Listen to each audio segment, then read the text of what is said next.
Well, folks, welcome to one more edition of Politics and Random. Egberto Will is your host. Thank you so kindly for being part of the show. We are going to have a great show for you today, and I continue my chant that I said I would continue, and that is to ensure that every day that the massacre, every day that the genocide, every day that the condition that our brothers and sisters in Gaza are going through, their brothers and sisters, including in Israel, are going through. We're going to cover that, and we're going to put the appropriate context onto it, not just the mainstream context that I found or that I find completely and entirely biased and a disgrace to the humanity of many.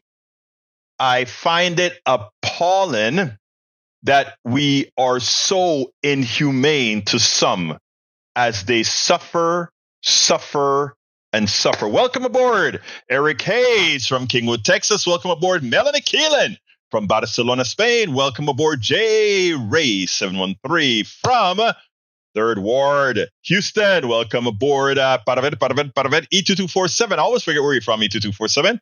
And welcome aboard, Yvette Avery Herod from Atlanta, Georgia. And of course, we have May Wood from California.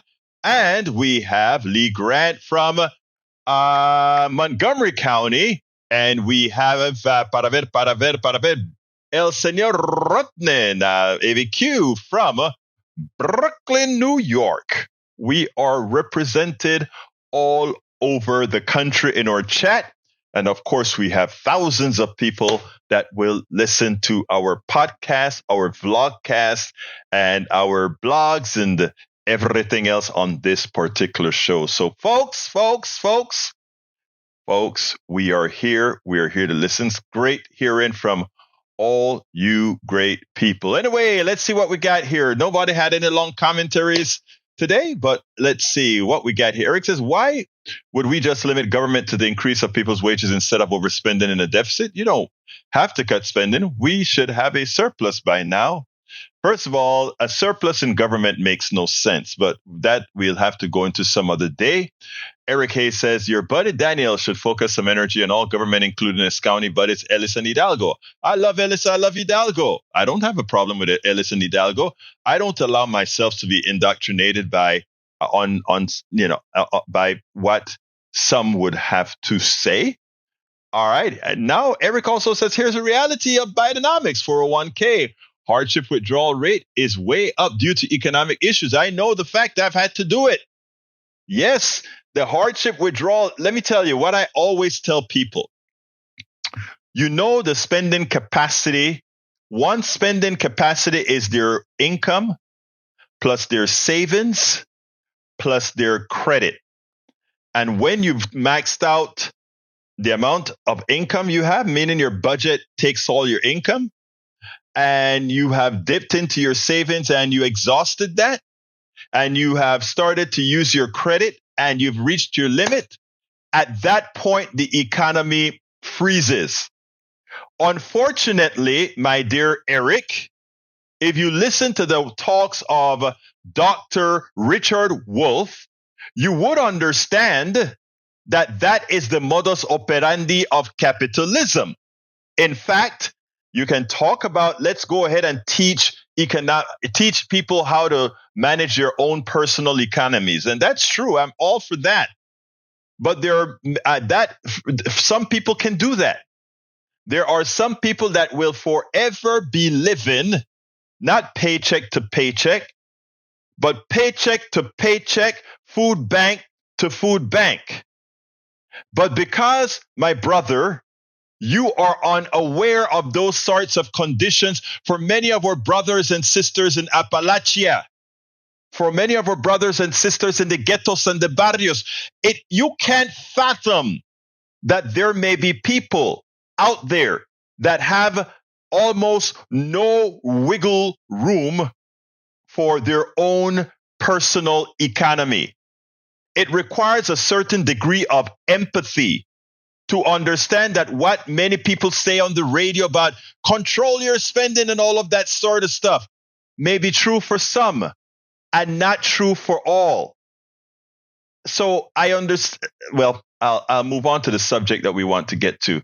Anyway, let's see. Para ver. I am not going to go there. Michael Rudden says, why does Eric so often post FV videos like the start of F? I have no idea. I have no idea. Anyway, J. Ray says, I really had to figure out what position I'd take on the war in Israel. But wait, what happened with Putin and Ukraine?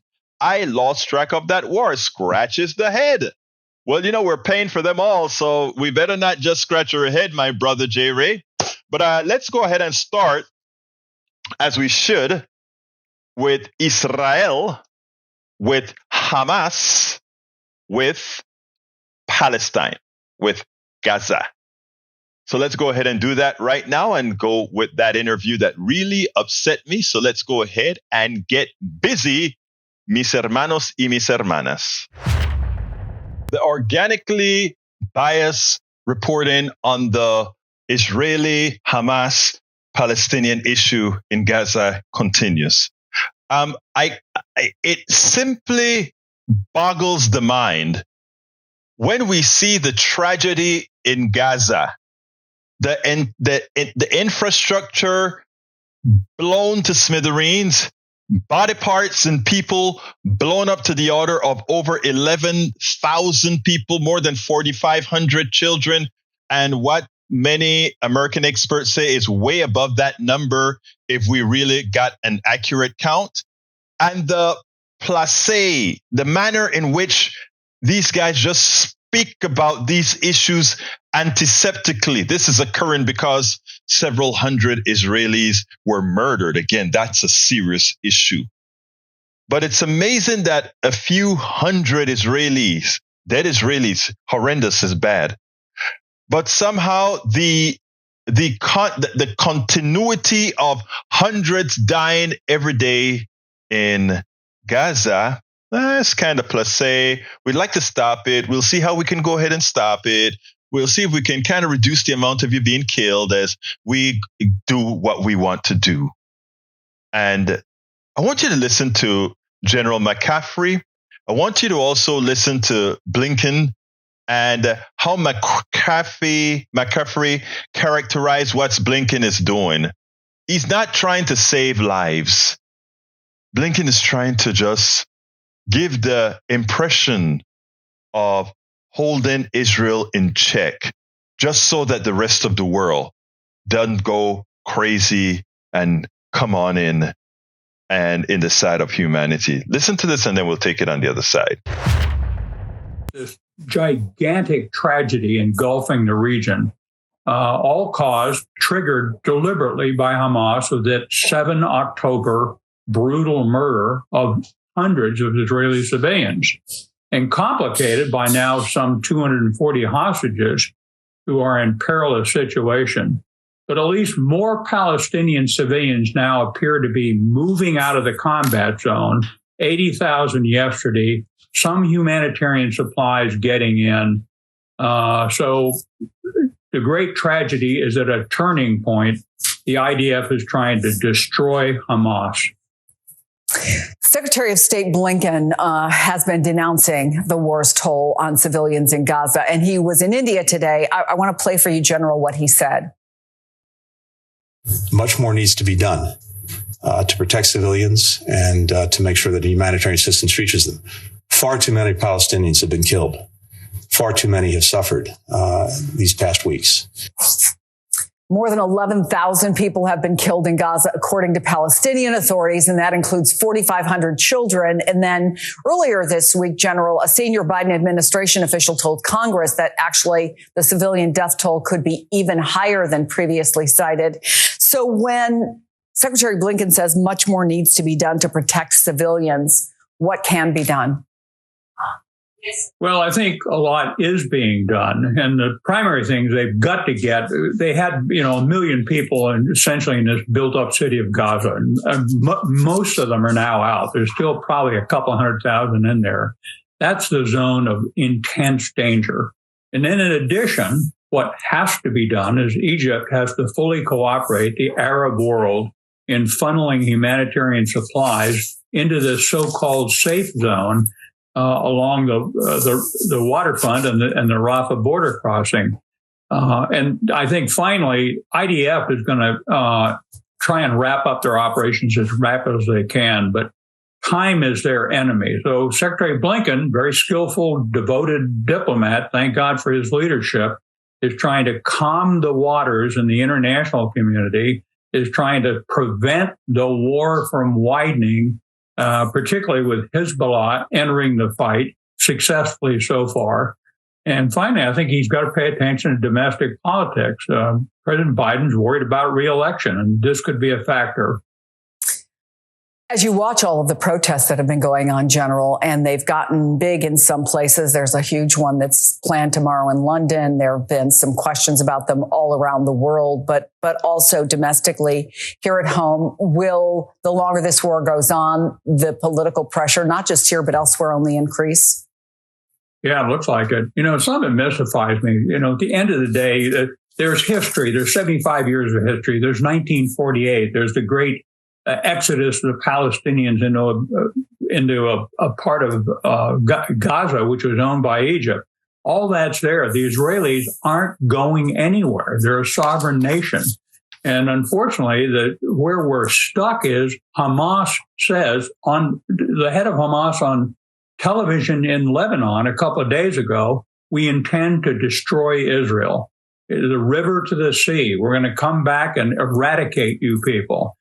Until we get beyond that, until we get some pan-Arab peacekeeping force in the West Bank and Gaza, until we have some two-state solution that doesn't just look like a pause with another attack on Israel, these terrible conflicts are going to continue. I find it astounding when you put the numbers on the screen. 11,076 Palestinians dead, 4,500 children. And it's just a number. It's just a number. And then McCaffrey has the nerve to say, look, this stuff has been going on for 75 years. They better get with the program. Look, Israel is there to stay. I don't have a problem with saying Israel is there to stay, but in the context of saying, it has the context of saying, look, we created Israel. We allowed Israel to go ahead and just go ahead and take over other folks' lands, create an Nakba, or do all these things. That's just how it is. Sorry about it. And we'll just try for a two-state solution. And that two-state solution, let's just make sure that they get a little piece of that. I mean, the nonchalant nature in which the humanity of the Palestinians are taken into account is the issue. And it is sad. And it is sad. And what they don't understand, and look, to some extent, I understand America's position, right? Because if you came into a land and you go ahead and say, well, Israel, you can't do X, Y, and Z, 4 of your fingers are going to be pointing back at you. Black Rock, America. Trail of Tears, America. And we will have to start looking at all these issues that maybe we have yet to atone for, and we could, but we've yet to atone for. But if we go ahead and tell Israel, don't repeat the same, we did tell them that, right? Don't repeat the same mistakes we made. But we're only talking about Iraq and Afghanistan. We're not talking about Panama, Grenada. We're not talking about the reservations, the trail. We're not talking about any of that. We're just talking about Iraq and Afghanistan. Israel, don't make that mistake now. At some point in time, America and Israel is going to have to stop undermining the intelligence of the rest of the world. That bad things have happened to Israelis, what Hamas did, a bad thing, should also be buffered with the bad things others have done to the aggrieved. I'm not justifying the murder and killing of a whole lot of Israelis, but I'm saying at some point when we talk about no hands are clean, at some point, we're going to have to make sure that humanity extended to everyone, but more than humanity extended to everyone, that there's blame to go around, and some have more blame based on the continuum of the way they've dealt with the other.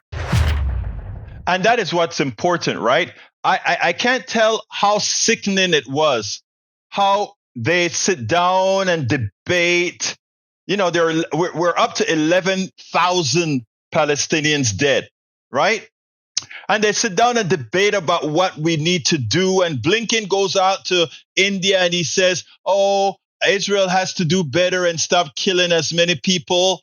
Hey, we are giving Israel $3.5 billion a year.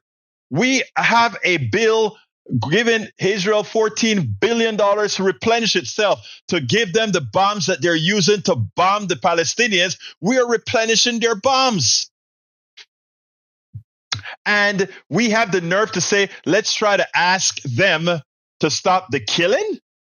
No, we tell them to stop the killing and go surgically against these different entities. Warriors against warriors. Warriors against warriors. That's what it should be. It's not difficult. We're talking about humanity here. Okay? Daniel says, serious, Egberto. Would you prefer global war to Palestinian defeat? I am not willing to sacrifice anybody. I've seen what sacrificing a people looks like. It looks like Panama. It looks like when Manuel Antonio Noriega got arrested, he lived. But the United States military killed thousands of Panamanians. That's my folks. I've lived that. Yo viví eso. Con toda mi vida viví todo eso. Remember my father, after I'm being here in the States, and after my father called the first time we were able to make a connection between the United States and Panama, and he's calling and he's like, oh, last night I spent all day running like a chicken around the house under the beds as we heard the missiles flying over from the Cobras, etc., into the Cuartel Nacional in Colón. You guys don't know what war is. You know? And when I tell you, you know, in America, we sit down and it looks like fireworks. We're looking at Gaza. I'm looking at Gaza on TV right now. It looks like fireworks. You have missiles flying and it's beautiful. It looks like you're playing a war game. And we sit down and antiseptically talk about, well, you know, Israel lost 1,400 people and the Palestinians lost 11,000. Like it's like a damn joke. These are dead people that have mothers, fathers, grandfathers, grandmothers, people that care about them. And we sit back as Americans and determine if we're going to send $14 billion to send more missiles and bombs over. My folks lived it. It is ridiculous how we deal because we don't have all these warring stuff. The first time that we got hit and we lost between 2,000 and 3,000 people in America. Oh, that was the end of the world. So we lost after using bombs all over the world and bombing and bombing and bombing. Right? And we lost 3,000 innocent Americans. And then, for that, hundreds of thousands had to die with more than a decades-long war. Iraq, Afghanistan, etc. Okay? Now, let's be clear here. Let's be clear here. All right. Let's see what else we got here. Who's in the house? Who's in the house? Who's in the house? Para ver. The biggest problem with mainstream network media are that they have a capitalist corporate bias in their messaging, true, and that those who stand against such messaging, specifically progressives, are rarely brought on to talk about that issue. That's why we have politics done right, Michael, or to talk about populist economics for the benefit of people in favor of establishment talking heads from both parties who mostly talk about how bad Trump is. You nailed it. Right? Trump is a nice thing to cover because it takes up a lot of time. They don't have to talk about the serious issues. You're absolutely right, Mr. Rudnin. Eric Hayes wondered, why is it that I use MSNBC's footage and other footage? Well, I always say these reporters that work for ABC, CBS, MSNBC, CNBC, they're not bad people at all. In fact, they want to do their jobs. So you can take a lot of the material that they do and get the context of that material, expand on the context, and create the story based on the context. That is what we do, right? Because MSNBC has good reporters. So does CBS and they have good reporters. But they are confined by exactly what Michael Rudnin had to say up top. All right?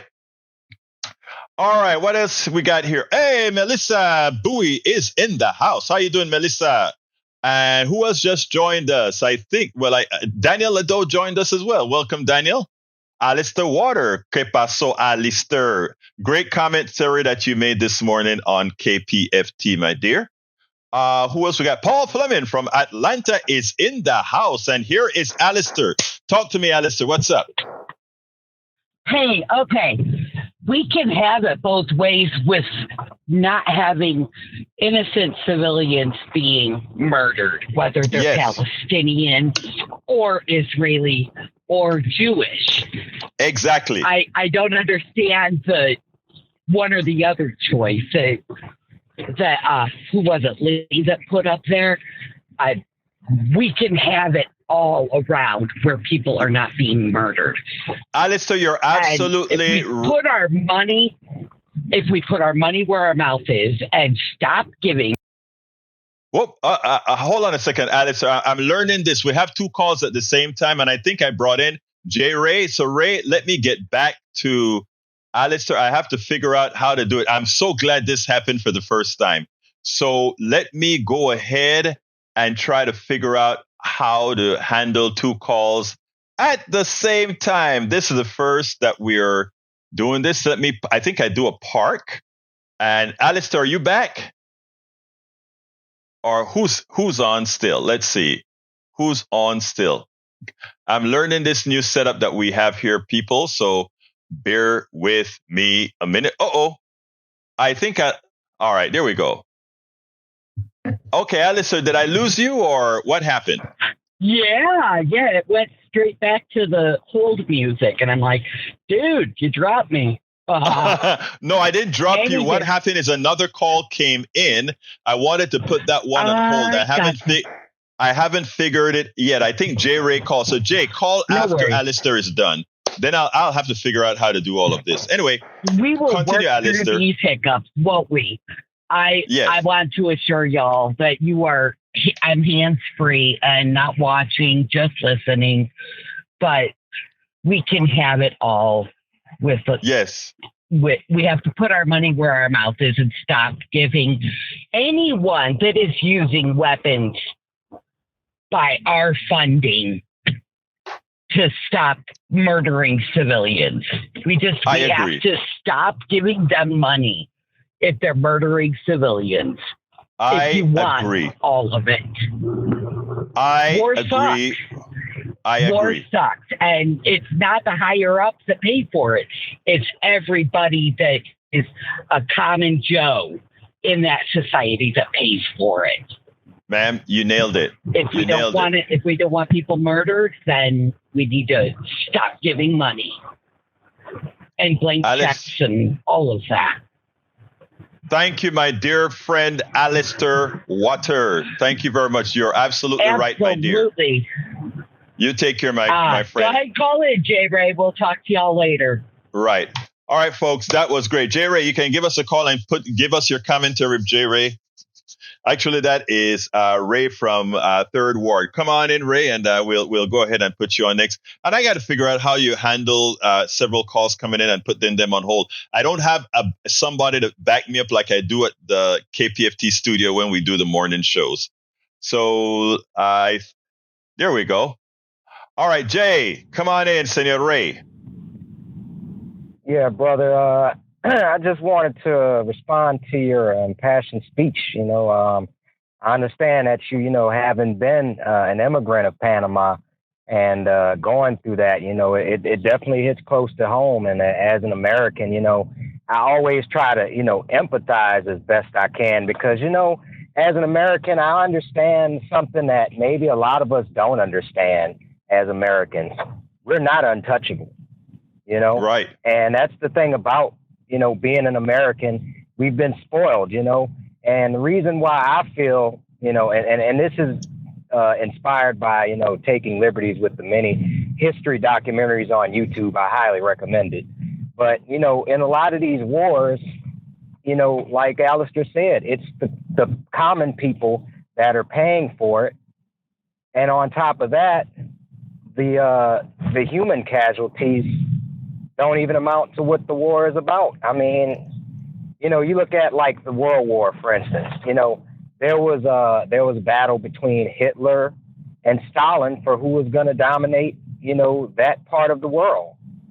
But I mean, honestly, Hitler didn't win because Stalin was just that much more motivated to not let the other ideology take over. So it was an ideological battle more than it was about, the common good of the people, and I just say all that to say, war is not good for anything. And America has a lot to atone for because 2 words, Nagasaki and Hiroshima. That's all God. I have to say about those. It is important for you to make mention to certain issues like Hiroshima, Nagasaki, Panama, Grenada, and Haiti, all these other places, because here's the thing that happens a whole lot, Ray.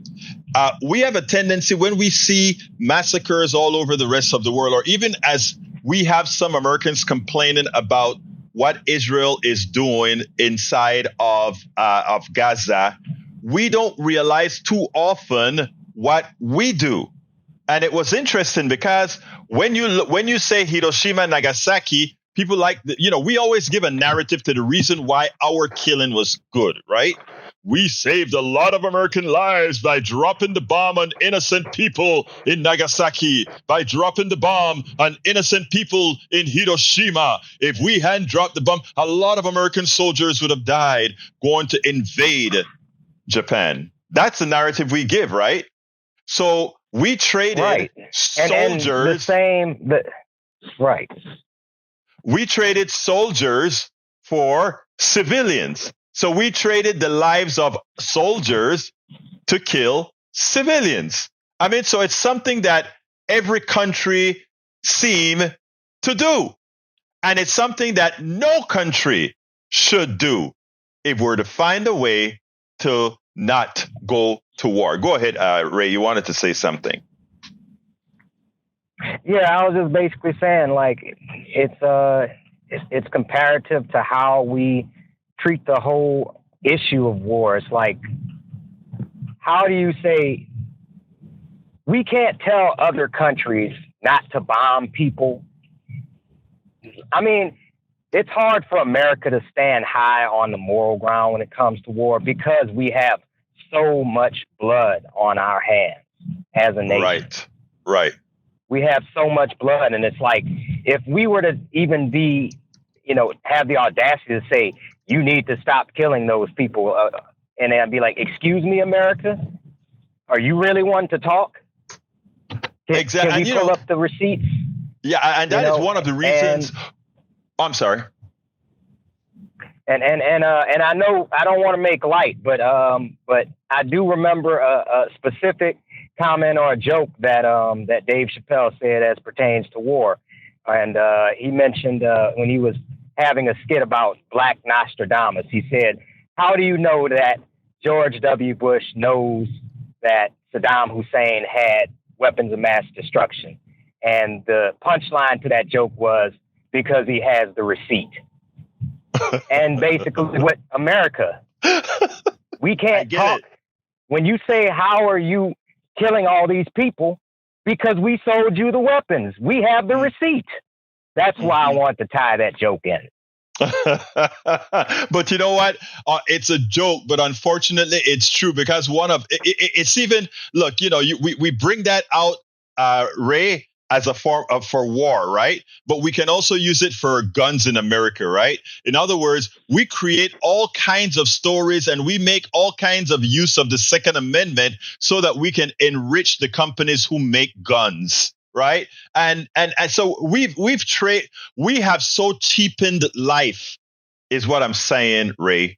We have so cheapened life, but when it hits home, and I'm not talking about home for the streets of Detroit or home for the mass killer, but homes for the people's lives who matter in the United States. And we know all lives aren't equal in the United States. One of the reasons we had the Black Lives Matter come up in the first place, because we understood that all lives were not given the same importance, the same whatever. You understand what I'm saying? So, as a naturalized citizen who came from a country that had many skirmishes with the United States military and seen the atrocities that our own military can do in other lands and things that we don't see here in the United States, we're insulated from in the United States.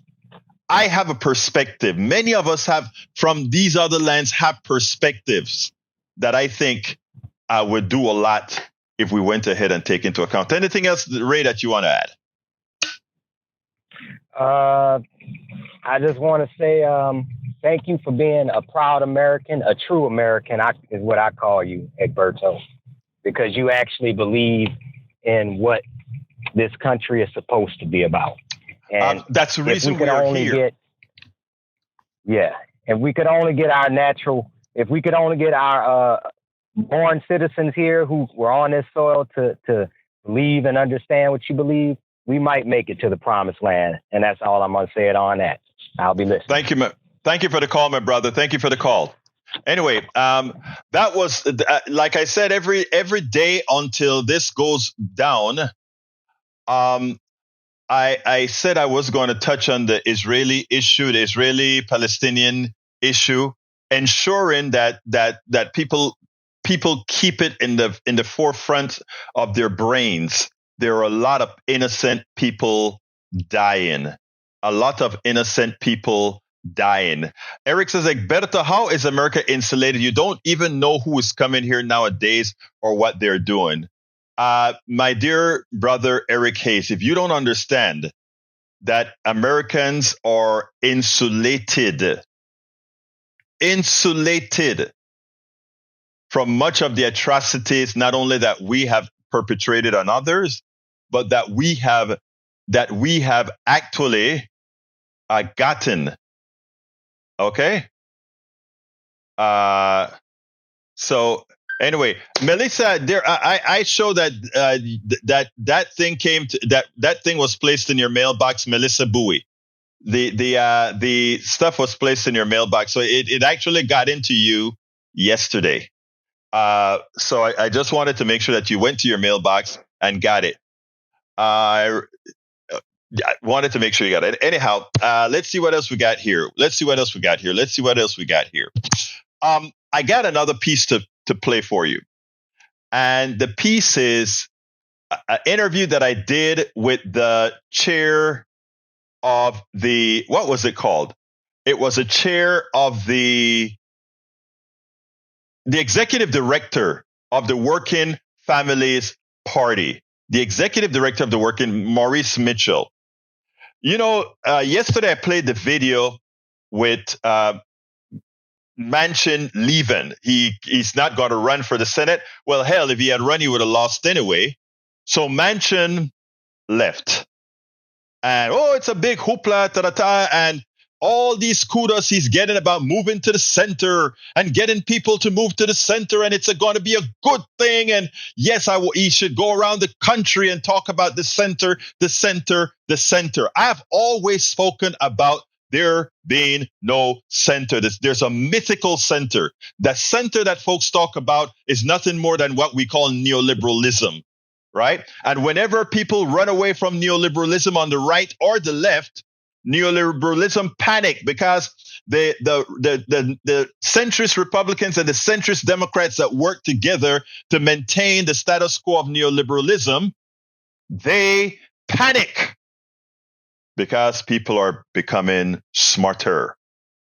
I want you to listen to what Maurice Mitchell had to say. And by the way, I was supposed to do a video on Kim Ogg, but it's too late. It's a 20-minute video that I did with Indivisible Houston this morning. So you can actually go to politicsandright.com/newsletter to see the for a link to see the video. But anyhow, I want you to listen to Maurice Mitchell. Maurice is a friend of mine. He's a executive director of the Working Families Party, a party that's growing around the country, very strong in New York, very strong in some other areas, but it's there. So check this out, and then we will take it on the other side.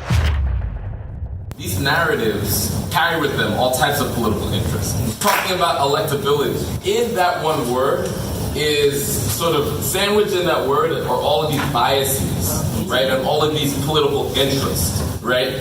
And we have one of the most crucial decisions to make. Our country is choosing to either go further towards neo-fascism, return back to the sort of like third way triangulation of sort of corporate Democrats, or take a leap forward towards more progressive, more inclusive, more socially democratic country. Those are our three very stark decisions that we're making. The intervention I think we need to make is around this question of electability, or what it takes to actually beat an ascendant white Christian identity movement that Trump rode to the White House. My instincts, as well as the data, right? Because I would say that I haven't seen any data that suggests that, because there's like 15% of people who aren't either like Democrats or Republicans, they're often called centrists, right? In order to be a centrist, you need to have a pretty nuanced ideological understanding of the left and the right to choose to, for some reason, become equidistant between them. That's not what's happening with those folks. These are everyday folks who are just trying to get through their day and who have some like ideologically discordant views, right? They believe some really liberal things and some kind of conservative things. The thing that helps people cohere a political identity is organizing. The way that you organize people is by presenting a dramatic, positive vision for their future and working hand in hand with them to build it. And so presenting people with small bore solutions or ferrying them to the voting booth is not going to be enough to build a movement of people. You might get them to vote maybe, but you're not going to get them to volunteer like hell to bring other people in their communities and into the fold and to have the necessary conversation in their churches, in Thanksgiving, in order to shift folks towards our side. The only way that could happen is by actually saying and standing on what we actually want. Right? And so there's a lot of folks who are fearing us from doing that in the interest of false unity. Whenever anybody talks about unity, it's actually surrender, right? Whenever I've had a conversation about unity, right, it's actually, right? And whenever anybody talks about ideology, they're always talking about like progressives. Right? For some reason, the radical centrists don't have ideology, right? It's like you're being way too ideological because we're talking about our values. They're talking about their values, right? They're talking about their corporate values. And so to me, the intervention needs to be we need to demystify some of these terms and stop pretending that these are neutral terms. These are loaded terms. These are political terms that are designed to steer us towards a particular politic, right? And we need to resist that. And if we look at the data, and if we want to win, those 15%, that's like my cousin who is a manager at McDonald's and is in her late 20s and is a single mom. She's not super ideological. She needs to be organized. I post stuff on Facebook, and every 20th post, she's like, yeah, cuz, right? She's not reading the Washington Post op-ed section, right? So, like, it's our job to engage with her where she's at and then present her like a positive vision of where we need to go that actually meets the scale of her problems. And that is the magic. We have to go where the people are. One of the reasons I wrote the book, How to Talk to Your Right-Wing Relative Friends and Neighbors. Yes, it's sort of cliche. It's sort of to talk to those folks who look at us like look at progressives like they have horns, who think that the policies we want are somehow anathema to the policies they want. What the goal about specifically a trio, I have a trio, as I see it, class warfare, the only resort to right-wing doom, how to talk to your right-wing relative friends and neighbor, and it's worth it, how to talk to your right-wing friends and neighbors, as well as how to make America utopia, take away the economy from those who rigged it. Why? That trio is there to tell the story. 1, to teach about the economy. 2, to show how you communicate what you've learned about the economy. I'm saying economy, but it's more than economy, of course. And 3, what we can aspire to have. And since I'm not going to cover that story about Kim Ogg right now, because we don't have the time, what I will cover is a story that I read in Common Dreams. You know, I love Common Dreams. They're a great aggregator of very good writers. And what I want to do is point out this article. I'm going to put it on the screen right now. It's titled, "The U.S. Has a Choice. Happier leftist Finland or angry right-wing Hungary. According to research and data, right-wing governance and economic thinking make life more miserable for people." Remember my 3 books that I talk about and why I wrote those 3 books? Because it's a story that we have to, it's about the removing the indoctrination that we've been born into and talking about what we've had, what is, and what can be, right? It is becoming clear that the period up to and including the 2024 national elections, 2024 national election could be an important inflection point for the nation, which is true. The political and cultural struggle between left and right may be coming to a head. So let's take a look at where we are and where we may be headed. The most important context for the political moment is manifest in the feelings and outlook of the population. It is no secret that most of the adult population in the United States is not feeling good about the future. The Pew Research and the New York Times report that 60% of adults feel that the country is in decline, and over half feel that the economy is going to weaken in the future. In addition, over 2/3 of adults feel children today will be less well off as adults than their parents are, and 80% expect hard economic times and increased political conflict and dysfunction. These feelings can easily be seen in our streets and neighborhoods. Today, too many ordinary Americans are fearful and insecure. And fearful and insecure people make bad choices. However, the specifics may vary. The political left and right perceive some of the same general problems, but disagree about their causes and what is to be done. Henceforth, the book, As I See It, and How to Talk to Your Right Relative Friends and Neighbors, because we give you what the causation, and we give you how to explain the causation so that people don't block you out, right? Why are our democratic process under assault? It is voting fraud. And is it voting fraud, elections, or the suppression of voting and influence of big money?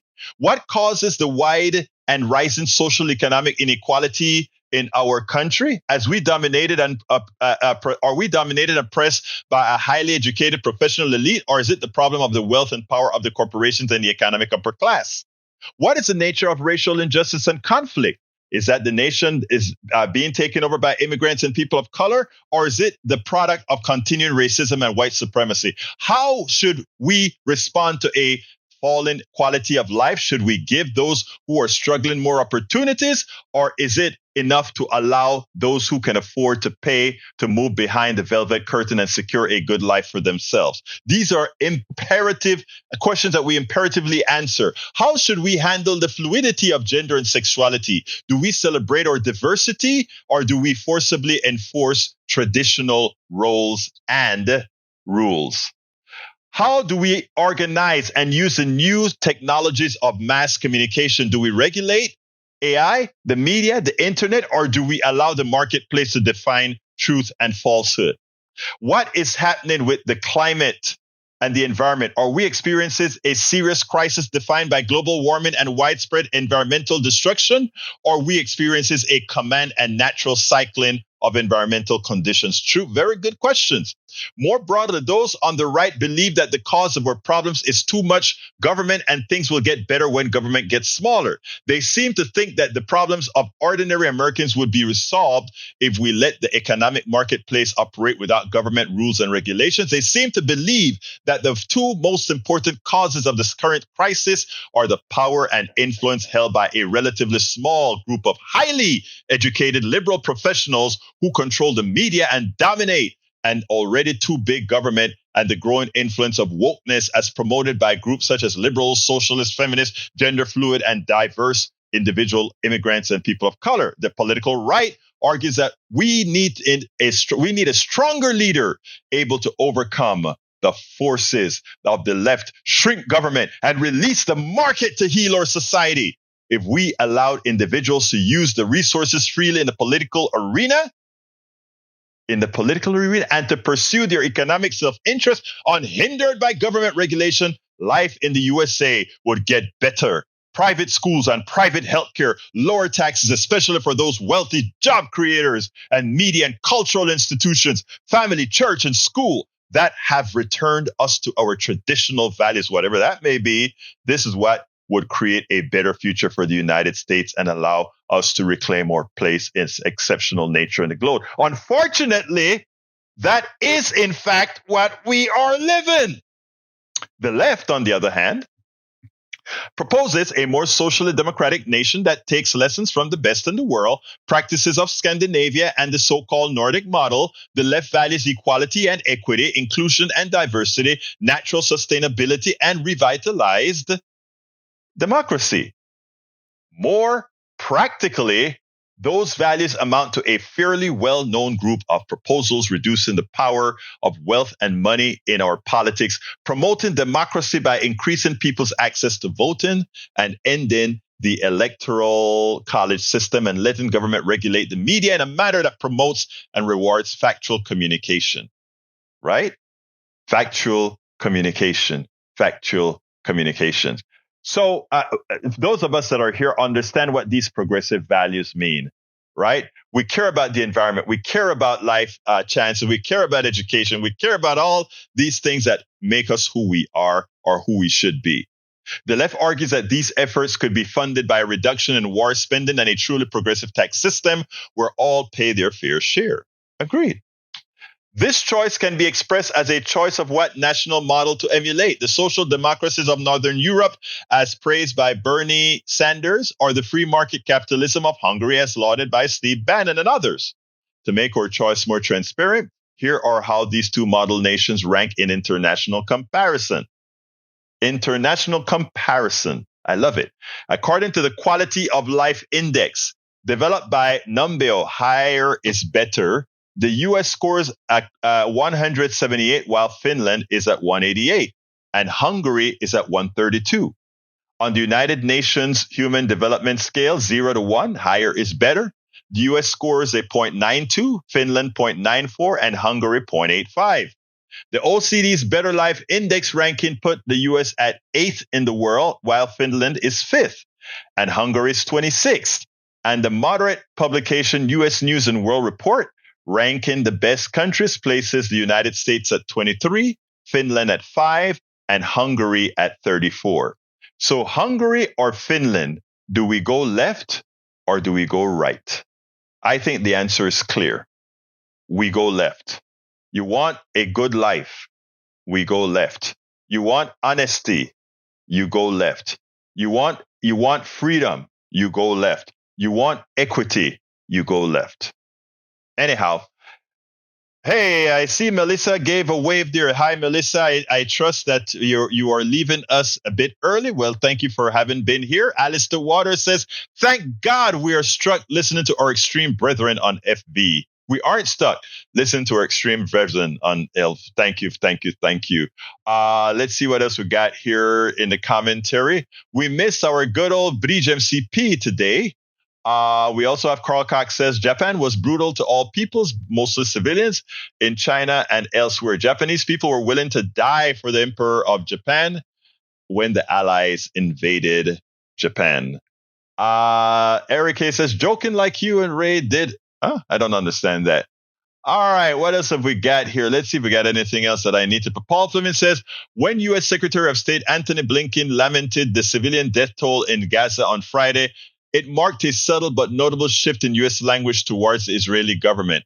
For weeks, the Biden administration has strongly backed Israeli PM Netanyahu's military offensive following Hamas' brutal attack, but a rising death count is in the besieged enclave. Pro-Palestinian protests across the globe and increased discomfort inside the White House have put considerable strain on the possibility. I hear that, but I'm going to be a bit more sinister, Brother Fleming. I think it has everything to do with the election. I think it has everything to do with Michigan. Michigan, a place where a place where it is really the people that are going to really decide the outcome of the election in Michigan is likely going to be our Muslim brothers and sisters. And I think that while too many didn't realize the possibility of that happening, finally, Rashida Tlaib and quite a few others have gotten to Biden and said, you keep it up. Right now, you went from an 80% popularity among us to about 15%. Let's see how far that gets you in 2024. Because what is happening in Israel, and rather in Gaza right now, is inhumane. It is, well, you get it. It is terrible. AVQ says the comment section for that tweet asks, if we have a ceasefire, will Hamas honor it? Will Hamas release their hostage? Will Hamas give up those who killed Israelis during the terrorist attack? It's a war, isn't it, right? ABQ says, yes, I'm checking our links, but can't watch videos while watching Egberto's live stream. So comment section or nothing. Tom C says, restream from Facebook to YouTube appears to be down. Didn't know that, Tom. Thank you for letting us know. Anyway, folks, I got to be getting out of here, but I have one favor to ask as usual. Please support the program. How can you support the program and make sure that we can continue doing what we do, what we need to do? You can support the program by going to politicsdoneright.com/support. Politicsdoneright.com/support is the way to support the program.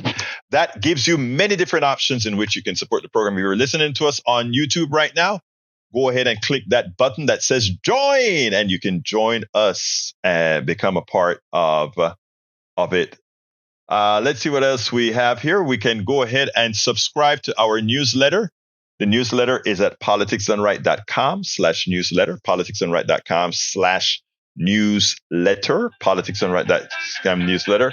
Please go ahead and subscribe to the newsletter today. Again, what I'm asking for, I guess, is become a paid subscriber of the newsletter if you have the wherewithal to do so. Remember, it's only a coffee a month or so, if you so choose. And what you do is you allow us to continue doing what we're doing. This is what we do, folks. We need as Daniel said this morning, we need that other voice. We need to make sure we just don't have that information you hear on TV. We need you to listen and have the truth. So please, one more time, my brothers and sisters, please subscribe to our newsletter. Please become a paid. I mean, the newsletter is free, but you can also become a paid supporter of our newsletter by going to politicsandright.com/newsletter to subscribe, and then to become a paid subscriber. My name is Egberto Willies. This is Politics Done Right. Love you guys all. You know how this ends. I'm Egberto Willies. This is Politics Done Right, and you know how I end this, baby. I am what? Out. We spend a lot of time deconstructing the news, trying to parse it into a form that everybody can understand. We try to find those little nitpicks where it flies above the fray, etc.